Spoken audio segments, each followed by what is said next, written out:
एक ओंकार सतनाम करता पुरख निरपौ निर्वैर अकाल मूरत अजूनी सहभंग गुरप्रसाद जप आद सच जुगाद सच है भी सच नानक होसी भी सच। वाहिगुरु जी का खालसा वाहिगुरु जी की फतेह। Dear students, in this video I am going to cover very important question of bank reconciliation statement. पहले आप वीडियो पॉज करके अपनी कॉपी में क्वेश्चन नोट डाउन कर लें, उसके बाद खुद ट्राई करें एंड फाइनली जाके फिर वीडियो ऑन करिएगा। सो अब मैं ये क्वेश्चन करने वाला हूँ, आपको BRS बनानी है, बैंक रिकॉन्सिलिएशन स्टेटमेंट। तो अब बैंक रिकॉन्सिलिएशन स्टेटमेंट ध्यान से देखिएगा, फॉर्मेट इसका बैंक रिकॉन्सिलिएशन, आपको स्टेटमेंट पूरा एज हेडिंग लिखनी पड़ेगी, bank reconciliation statement, conciliation statement जिसकी है, जिस कंपनी की है, किसकी है, मिसेस मैनन की, of Mrs Menon as on, जो सी भी डेट है वो भी लिखनी है, of Mrs Menon as on, देखो कौन सी डेट है, 31 दिसंबर 2013। देखो वो डेट दी हुई है, ये 31 कुछ भी हो सकता है, 30 नवंबर भी हो सकता है, 31 अक्टूबर भी हो सकता है, सो कोई भी मंथ का एंड हो सकता है। सो 31 दिसंबर 2013 को ये हम बैंक रिकॉन्सिलिएशन स्टेटमेंट बनाने लगे। फॉर्मेट आपको पता ही है, पर्टिकुलर्स वाला पहला कॉलम हो गया, फिर उसके बाद प्लस आइटम माइनस आइटम, फिर यहाँ पे आप लिखेंगे प्लस आइटम, फिर उसके बाद आप लिखेंगे माइनस आइटम। फॉर्मेट आपको अच्छे से पता है, फिर प्लस आइटम फिर माइनस आइटम। सो अब हम इसको सॉल्व करने वाले हैं। सो सबसे पहले आपको क्या दिया हुआ है, मैनन की पासबुक क्रेडिट बैलेंस शो कर रही है। सो क्रेडिट बैलेंस ऑफ पासबुक 20,000, मैनन की बुक 20,000 का क्रेडिट बैलेंस शो कर रही है। सो हम पहला हेडिंग लिखेंगे credit balance as per passbook. Passbook में क्रेडिट का मतलब होता है बढ़िया, कैश बुक में क्रेडिट का मतलब होता है घटिया। So credit balance as per passbook, आपको पासबुक का क्रेडिट बैलेंस दिया है, कितना दिया है, 20,000। यहाँ पे आपने 20,000 लिख दिया। पासबुक में क्रेडिट का मतलब होता है बढ़िया और कैश बुक में क्रेडिट का मतलब होता है घटिया। अब आपको क्वेश्चन में पहला पॉइंट देखिएगा, Mrs Menon issued a cheque of 300 on 25 December but it was not presented for payment whereas this was recorded twice in cash book. हम क्या लिखेंगे, cheque issued but not yet presented. आप लिखेंगे cheque issued but not yet presented. हमने cheque कितने का issue कर दिया, चेक फाड़ दिया था 300 रुपए का, 300 रुपए वाला चेक हमने फाड़ दिया और अभी तक प्रेजेंट नहीं हुआ। चेक इशूड, सो पासबुक हमारी, चेक हमने फाड़ दिया, सो हमारी जो सी चेक फाड़ने के कारण, आपको पता है चेक इशू का मतलब क्या होता है, चेक फाड़ना। अच्छा एक और चीज देखो, चेक इशू कर दिया बट नॉट येट प्रेजेंटेड, एक और चीज बोली है, but recorded twice in cash book, but recorded twice in cash book, ये एक नई लाइन आ गई है तुम्हारे लिए। ये देखिए, but was recorded twice in cash book. So ये पहले किसी क्वेश्चन में आपको ऐसा नहीं था, अब इस क्वेश्चन में नई चीज ऐड हो गई है। Check issued but not yet presented से तो आप अच्छी तरह वाकिफ हैं, but recorded twice in cash book, इस चीज से आप वाकिफ नहीं है। इसको मैं आपको समझाता हूं है क्या इस पॉइंट में। सो चेक इशू करा मींस हमने चेक फाड़ के दे दिया। चेक फाड़ना मींस हम अपनी कैश बुक में से कम कर देते हैं कैश बुक को। चेक इशू का मतलब होता है चेक फाड़ा, अपनी चेक बुक में से चेक फाड़ के किसी को पेमेंट देंगे तभी चेक काट के देंगे उसको, तो हम अपनी कैश बुक कम कर देंगे। पर अभी तक बैंक ने प्रेजेंट ही नहीं करा।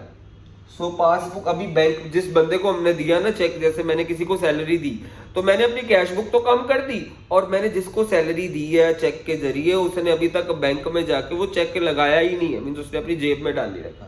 तो पासबुक में से अभी मेरा पैसा निकला नहीं है, पासबुक बड़ी पड़ी है, बट कैश बुक में मैंने इसको 2 बार ही लिख दिया। कैश बुक में मैंने इसको कितनी बारी लिख दिया, 2 बार ही लिख दिया। मींस जब कैश बुक मेरी 2 दुगनी कम हो चुकी है, तो अब हम किसके बारे में सोच रहे हैं, पासबुक। पासबुक बड़ी पड़ी है, ठीक करने के लिए माइनस करेंगे, माइनस बच्चे क्या करेंगे 300 नहीं 600, क्योंकि कैश बुक और पासबुक में 600 रुपए का अंतर है, याद रखिएगा। सो यहाँ पे कैश बुक और पासबुक में 600 रुपए का अंतर है। नॉर्मली आपके जितने भी क्वेश्चंस होते थे उसमें क्या होता था, चेक फाड़ के दिया मींस आपकी कैश बुक क्या हो जाती थी, कम हो जाती थी। चेक किसी को दे रहे हैं, पेमेंट दे रहे हैं, कैश बुक तो कम होगी। पासबुक अभी तुम्हारा होता क्या था, प्रेजेंट नहीं हुआ मींस उस बंदे ने अपने उस चेक को बैंक अपनी जेब में ही डाले रखा, जिसको भी हमने फाड़ के चेक दिया, तो हमारे बैंक खाते से अभी तक पैसा निकला नहीं होता था, तो पासबुक बड़ी होती थी। पर इस बार हमने कैश बुक में 2 बारी लिख दिया, मींस कैश बुक 2 बारी कम हो गई है। तो कैश बुक और पासबुक में अंतर 300 का नहीं है, 600 का अंतर हो गया। हम पासबुक के बारे में सोच रहे हैं, पासबुक बड़ी पड़ी है, ठीक करने के लिए माइनस कर देंगे, तो हमने कर भी दिया। चेक इशूड और ड्रॉन का मतलब सेम ही होता है। हमने चेक 200 रुपए का फाड़ा।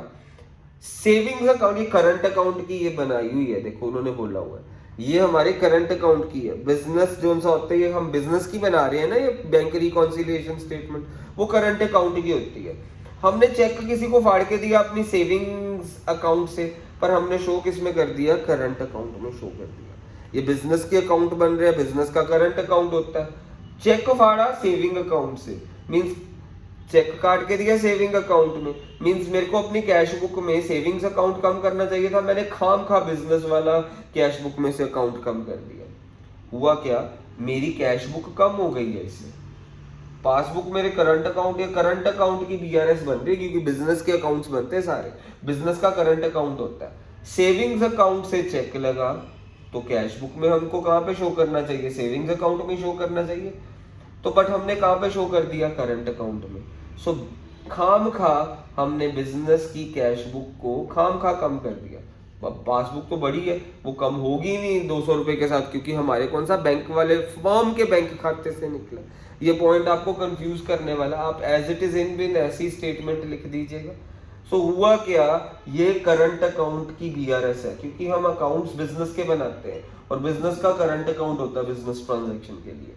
चेक हमने सेविंग्स अकाउंट से फाड़ के दिया, खाम खा हमने अपनी कैश बुक में उसे कहां पे शो कर दिया, करंट अकाउंट में, मींस हमने करंट अकाउंट अपनी कैश बुक का कम कर दिया, करंट अकाउंट बैलेंस को कैश बुक में कम कर दिया।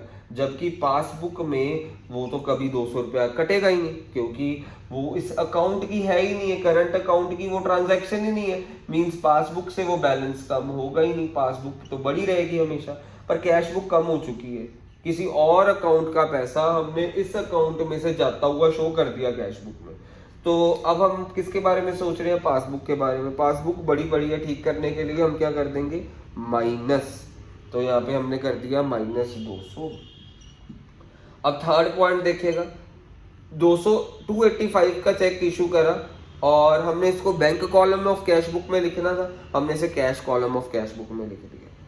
तो हमारी कैश बुक, पासबुक तो कम हो गई, मींस आपने एज इट इज स्टेटमेंट लिख देनी, पासबुक कम हो गई है, आपने चेक फाड़ा किसी को तो बैंक खाते से तो पैसा निकल ही गया, पर आपने उसे कैश बुक के किस कॉलम में लिख दिया, कैश कॉलम में। लिखना किधर था, बैंक कॉलम में। हम बैंक कॉलम को ही तो कंपेयर करते हैं पासबुक के साथ, मींस हम कैश कॉलम को नहीं देखते हैं पासबुक के साथ, हम कैश बुक के बैंक कॉलम को देखते हैं। मींस असल में मेरी कैश बुक बड़ी पड़ी है, क्योंकि मैंने किसी को चेक फाड़ के दिया तो उसके मेरे को अपनी कैश बुक कम करनी थी, बैंक कॉलम कम करना था, बट मैंने कैश बुक का बैंक कॉलम में लिखा ही नहीं, उसे कैश कॉलम में लिख दिया। तो हम कैश बुक के बैंक कॉलम को पासबुक के साथ कंपेयर करते हैं, कैश बुक वधी पई है, क्योंकि मैं किसी को चेक फाड़ के देता हूं शो ही नहीं करे असल दे विच, बैंक कॉलम से शो करना जो शो ही नहीं करे, मींस मेरी कैश बुक वधी पई है, पासबुक कटी पई है। ठीक करन लई ऐसे की कर देवांगे प्लस। सो कितना प्लस करांगे, 285। फिर अगला चौथा पॉइंट ध्यान नाल देखिए, आ भी इदां ही एज इट इज स्टेटमेंट लिख देना। बैंक चार्जेस यानी शॉर्ट करके लिखना, शॉर्ट करके लिख देना। बैंक चार्जेस जो तुसी 2 ਵਾਰੀ लिखता की कहते हैं पासबुक दे विच ना, बैंक ने 2 ਵਾਰੀ बैंक चार्जेस लिखते, लिखना कितनी बारी सी, एक बार। पासबुक खाम खा दी घटी पई है, पहला वाला बैंक चार्जेस, इनू मैं 2 पॉइंट्स तुहानू ये वाले पॉइंट्स समझाना। 25 रुपए बैंक चार्ज सीगा, 25 रुपए का बैंक चार्ज सीगा, ਉਹਨੂੰ ਪਾਸਬੁੱਕ 'ਚ ਵੀ ਲਿਖਣਾ ਸੀ, ਕੈਸ਼ ਬੁੱਕ 'ਚ ਵੀ ਲਿਖਣਾ ਸੀਗਾ, ਠੀਕ ਹੈ। ਲਿਖਣਾ ਇੱਕ ਵਾਰੀ ਬੰਦਾ, ਪਾਸਬੁੱਕ 'ਚ ਵੀ ਕੈਸ਼ ਬੁੱਕ 'ਚ ਵੀ। ਕੈਸ਼ ਬੁੱਕ 'ਚ ਅਸੀਂ ਲਿਖਿਆ ਹੀ ਨਹੀਂ ਹੈ, ਪਾਸਬੁੱਕ 'ਚ 2 ਵਾਰੀ ਅਸੀਂ ਘਟਾਤੀ, ਬੈਂਕ ਨੇ ਪਾਸਬੁੱਕ ਨੂੰ 2 ਵਾਰੀ ਘਟਾ ਦਿੱਤਾ। ਬੈਂਕ ਨੇ ਪਾਸਬੁੱਕ ਨੂੰ 2 ਵਾਰੀ ਘਟਾ ਦਿੱਤਾ। ਕੈਸ਼ ਬੁੱਕ ਮੇਰੀ ਇਸ ਸਿਚੁਏਸ਼ਨ 'ਚ ਵਧੀ ਪਈ ਹੈ, ਕੈਸ਼ ਬੁੱਕ 'ਚ ਤਾਂ ਮੈਂ ਇੱਕ ਵਾਰੀ ਵੀ ਨਹੀਂ ਲਿਖਿਆ, ਮੀਨਸ ਪਾਸਬੁੱਕ 'ਚ ਮੈਂ ਬੈਂਕ ਚਾਰजेस ਲਿਖਤੇ, ਬੈਂਕ ਨੇ ਲਿਖਤੇ, ਮੀਨਸ ਪਾਸਬੁੱਕ ਮੇਰੇ ਬੈਂਕ 'ਚੋਂ ਪੈਸਾ ਨਿਕਲ ਗਿਆ। ਇੱਕ ਵਾਰੀ ਨਿਕਲਣਾ ਸੀ ਪਰ ਕਿੰਨੀ ਵਾਰੀ ਬੈਂਕ ਨੇ, ਮੀਨਸ ਬੈਂਕ ਨੇ ਕਿੰਨੀ ਵਾਰੀ ਸ਼ੋ ਕਰਤਾ 2 ਵਾਰੀ, ਜਦਕਿ ਮੈਂ ਕੈਸ਼ ਬੁੱਕ 'ਚ ਇੱਕ ਵਾਰੀ ਵੀ ਨਹੀਂ ਲਿਖਿਆ, ਮੀਨਸ ਮੇਰੀ ਕੈਸ਼ ਬੁੱਕ ਵਧੀ ਪਈ ਹੈ। ਸੋ 50 ਰੁਪਏ ਨਾਲ ਦੇਖੋ, ਕੈਸ਼ ਬੁੱਕ ਤੇ ਪਾਸਬੁੱਕ 'ਚ ਫਰਕ 50 ਰੁਪਏ ਦਾ। ਉਸ ਤੋਂ ਬਾਅਦ ਇੱਕ ਹੋਰ ਬੈਂਕ ਚਾਰਜ ਸੀ 17 ਰੁਪਏ ਵਾਲਾ, ਉਹ ਤਾਂ ਅਸੀਂ ਮੀਨਸ ਲਿਖਿਆ ਹੀ ਨਹੀਂ, ਮੀਨਸ 17 ਰੁਪਏ ਵਾਲਾ ਬੈਂਕ ਚਾਰਜ ਤਾਂ ਲਿਖਿਆ ਹੀ ਨਹੀਂ, ਅਦਰ ਤਾਂ ਉਹ ਮੀਨਸ ਉਹਨੂੰ ਇੱਕ ਵਾਰੀ ਨਹੀਂ ਲਿਖਿਆ, ਮੀਨਸ ਅਸੀਂ ਲਿਖਿਆ ਹੀ ਨਹੀਂ ਉਹਨੂੰ, ਬਿਲਕੁਲ ਵੀ ਨਹੀਂ ਲਿਖਿਆ। ਸੋ ਰੁਪੀਸ 17 ਰੁਪਏ ਦਾ ਚਾਰਜ ਅਸੀਂ ਲਿਖਿਆ ਹੀ ਨਹੀਂ। ਸੋ ਸਾਡੀ ਕੈਸ਼ ਬੁੱਕ ਵਧੀ ਪਈ ਹੈ 17 ਦੇ ਨਾਲ। ਪਾਸਬੁੱਕ ਨੇ ਤਾਂ ਇੱਕ ਵਾਰੀ ਘਟਾ ਹੀ ਦਿੱਤਾ, ਪਾਸਬੁੱਕ ਨੇ ਤਾਂ ਘਟਾ ਹੀ ਦਿੱਤਾ, ਕੈਸ਼ ਬੁੱਕ ਮੇਰੀ ਵਧੀ ਪਈ ਹੈ। ਇਹਦੇ 'ਚ ਤੁਸੀਂ ਕਨਫਿਊਜ਼ ਹੋਣ ਵਾਲੇ ਹੋ, ਮੈਂ ਤੁਹਾਨੂੰ ਦੱਸਦਾ। ਇਹ ਪੁਆਇੰਟ ਕੀ ਹੈ, 25 ਰੁਪਏ ਦਾ ਬੈਂਕ ਚਾਰਜ ਸੀਗਾ, ਆਪਾਂ ਨੂੰ ਕੈਸ਼ ਬੁੱਕ 'ਚ ਲਿਖਣਾ ਚਾਹੀਦਾ ਸੀ, ਲਿਖਿਆ ਨਹੀਂ, ਪਰ ਪਾਸਬੁੱਕ ਦੇ ਵਿੱਚ ਬੈਂਕ ਨੇ 2 ਵਾਰੀ ਘਟਾਤਾ, ਪਾਸਬੁੱਕ ਮੇਰੀ 2 ਵਾਰੀ ਘਟ ਗਈ। ਉਹ ਕਹਿੰਦੇ 25 ਤੇ 17 ਰੁਪਏ ਵਾਲਾ ਤਾਂ ਅਸੀਂ ਕੈਸ਼ ਬੁੱਕ 'ਚ ਲਿਖਿਆ ਹੀ ਨਹੀਂ, ਮੀਨਸ ਕੈਸ਼ ਬੁੱਕ ਵਧੀ ਪਈ ਹੈ। ਇਹ ਦੋਨੋਂ ਬੈਂਕ ਚਾਰजेस ਅਸੀਂ ਲਿਖੇ ਨਹੀਂ ਹੈ। ਪੁਆਇੰਟ ਕੀ ਹੈ, ਆ ਦੋਨੋਂ ਬੈਂਕ ਚਾਰजेस ਅਸੀਂ ਕੈਸ਼ ਬੁੱਕ 'ਚ ਤਾਂ ਲਿਖੇ ਹੀ ਨਹੀਂ। ਬੈਂਕ ਚਾਰजेस 25 ਵਾਲਾ ਵੀ ਕੈਸ਼ ਬੁੱਕ 'ਚ ਨਹੀਂ ਲਿਖਿਆ, 17 ਵਾਲਾ ਵੀ ਨਹੀਂ ਲਿਖਿਆ, ਕੈਸ਼ ਬੁੱਕ ਵਧੀ ਪਈ ਹੈ। ਬਟ ਜਿਹੜਾ 25 ਵਾਲਾ ਬੈਂਕ ਚਾਰਜ ਹੈ, ਬੈਂਕ ਨੇ ਤਾਂ ਪਾਸਬੁੱਕ 'ਚ 2 ਵਾਰੀ ਕੱਟਤਾ, ਪਰ 17 ਵਾਲਾ ਬੈਂਕ ਨੇ ਇੱਕੋ ਵਾਰੀ ਕੱਟਿਆ। ਮੀਨਸ ਇਸੇ ਲਈ ਸਾਡੀ ਸੋਚ ਕਿਹਦੇ ਬਾਰੇ ਰਹੇ ਆ, ਪਾਸਬੁੱਕ ਬਾਰੇ। ਪਾਸਬੁੱਕ ਕੀ ਕਰੀ ਪਈ ਹੈ, ਘਟੀ ਪਈ ਹੈ। ਪਾਸਬੁੱਕ ਘਟੀ ਪਈ ਹੈ, ਠੀਕ ਕਰਨ ਲਈ ਕੀ ਕਰਾਂਗੇ, ਪਲੱਸ। ਹੁਣ ਪਲੱਸ ਕੀ ਕਰਾਂਗੇ, ਇੱਥੋਂ ਦੀ ਕਿੰਨੇ ਦਾ ਫਰਕ ਪਿਆ ਪਾਸਬੁੱਕ ਤੇ ਕੈਸ਼ ਬੁੱਕ 'ਚ, 50 ਰੁਪਏ ਦਾ, ਇੱਥੋਂ ਦੀ ਕਿੰਨੇ ਦਾ ਫਰਕ ਪਿਆ 17 ਰੁਪਏ ਦਾ। 50 + 17 ਕਿੰਨਾ ਹੋ ਗਿਆ ਸਾਡੇ ਕੋਲ, 67। ਸੋ ਪਾਸਬੁੱਕ ਘਟੀ ਪਈ ਹੈ ਦੋਨੋਂ ਸਿਚੁਏਸ਼ਨਸ 'ਚ, ਪਾਸਬੁੱਕ ਦੋਨੋਂ ਸਿਚੁਏਸ਼ਨਸ 'ਚ ਘਟੀ ਪਈ ਹੈ, ਤੇ ਠੀਕ ਕਰਨ ਲਈ ਪਲੱਸ ਕਰ ਦੇਵਾਂਗੇ। ਇਹ ਸਾਡਾ ਕੁਐਸਚਨ ਖਤਮ ਹੋ ਗਿਆ। ਸੋ ਹੁਣ ਅਸੀਂ ਟੋਟਲ ਕਰਾਂਗੇ। ਟੋਟਲ ਇਹਦਾ ਆ ਰਿਹਾ ਵੱਡੇ ਪਾਸੇ ਵਾਲਾ ਆ ਵਾਲਾ, ਇਹ ਵਾਲਾ ਪਾਸਾ ਵੱਡਾ ਆ ਰਿਹਾ, ਮੈਂ ਇੱਥੇ ਟੋਟਲ ਲਿਖ ਦਵਾਂਗਾ। ਟੋਟਲ ਆ ਰਿਹਾ 20352 ਦਾ, 20352 ਦੋਨੋਂ ਪਾਸੇ ਲਿਖਿਆ। ਉਹਦੇ ਚੋਂ ਆ ਦੋ ਚੀਜ਼ਾਂ ਮਾਈਨਸ ਕਰ ਦਿੱਤੀਆਂ, ਮੇਰੇ ਕੋਲ ਕੀ ਰਹਿ ਗਿਆ 19552। ਇਹਦੇ ਅੱਗੇ ਲਿਖਾਂਗਾ ਕਿ balance as per cash book. ਜੇ ਤੁਹਾਨੂੰ ਸਟਾਰਟਿੰਗ 'ਚ ਐਸ ਪਰ ਪਾਸਬੁੱਕ ਦਿੱਤਾ ਸੀ, ਹੁਣ ਤੁਹਾਡੇ ਕੋਲ 19552 ਕੀ ਹੋਗਾ, balance as per cash book, as per cash book. That's it.